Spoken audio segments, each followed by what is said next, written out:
What's going on, guys? Real Graffiti here, and today I'm going to be ranking all the comic book movies of 2022 from worst to best.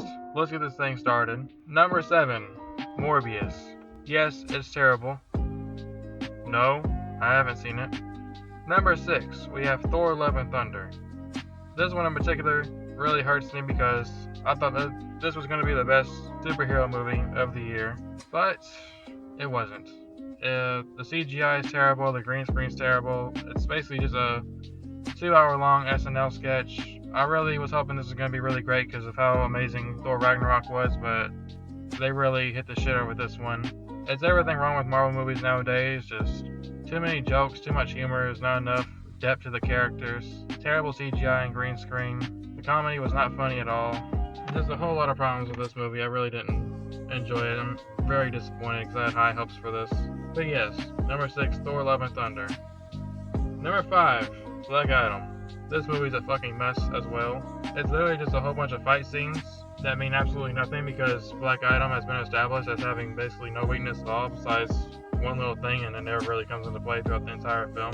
That and Saint Shazam, which he only does because the movie's poorly written. Because he turns into a regular person again, only to turn back into Black Adam when the main heroes of the film need help. It's just a very poorly done movie. I did not care for it very much. Sure, some of the fight scenes are pretty cool, but like I said, they have no impact because it's just Hawkman getting his ass kicked basically for 2 hours with like 30 minutes of setup. The movie was very mid, to be generous. Number 4, Super Pets. I thought this movie was pretty cute. It's a fun movie. I mean, it's made for kids, so I'm not really looking at it as I would any other comic movie, but I don't want to throw this one on here. I usually don't put animated films on here, but since it did hit the theaters and it's got a pretty decent cast, I mean, Kevin Hart, The Rock, and a lot of other people are in it, so I don't know. I've seen it. I thought it was cute. It was a fun time. Whatever. I don't really care about the design for most of Justice League. I mean, it looks pretty bad, but whatever. Number 3, Black Panther 2, aka Black Panther: Wakanda Forever. It's a good movie. It's just really slow. There's some really amazing moments throughout the film, though. It's just a real slog to watch. Like, I'm thinking about rewatchability, and I don't think this movie's gonna have much rewatchability. It's gonna be a lot of slowly paced scenes with some cool scenes here and there. I will give the movie that. And Angela Bassett's performance definitely carries the film, but she gets killed off after like an hour 30 minutes. So about halfway through the film, she can't carry it anymore. So the entire movie is just a bunch of side characters overall, but it's still a good movie. All the action was pretty good when it does have action. I liked what they did with Shuri's character and how they honored Chadwick Boseman's legacy. So, I'm satisfied with it. Number 2, we have Multiverse of Madness. Yes, I liked Doctor Strange that much. I almost put it at number 1, but it does have some problems. Unfortunately, the biggest problem with this film is that Everything Everywhere All at Once does the multiverse thing a million times better. Like, Doctor Strange 2 is basically a multiverse movie for children.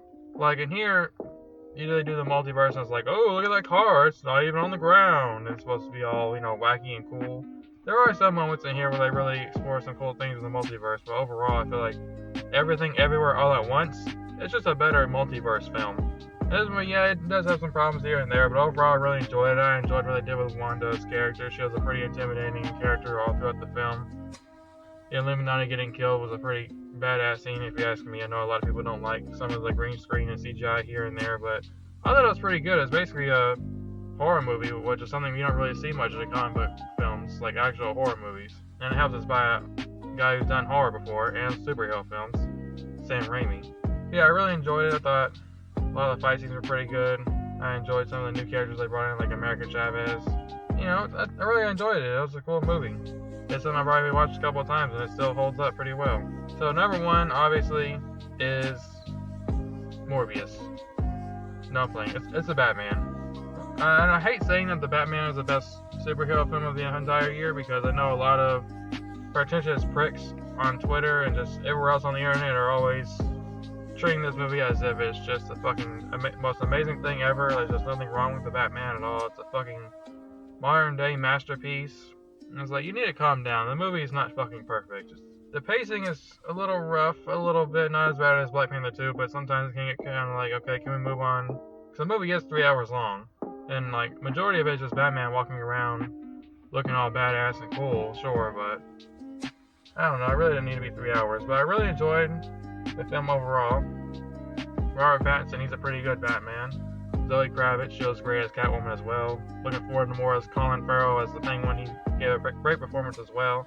And what I really appreciate about this film is that there's not a bunch of shitty green screen and CGI all throughout the fucking movie. A lot of it looks very real.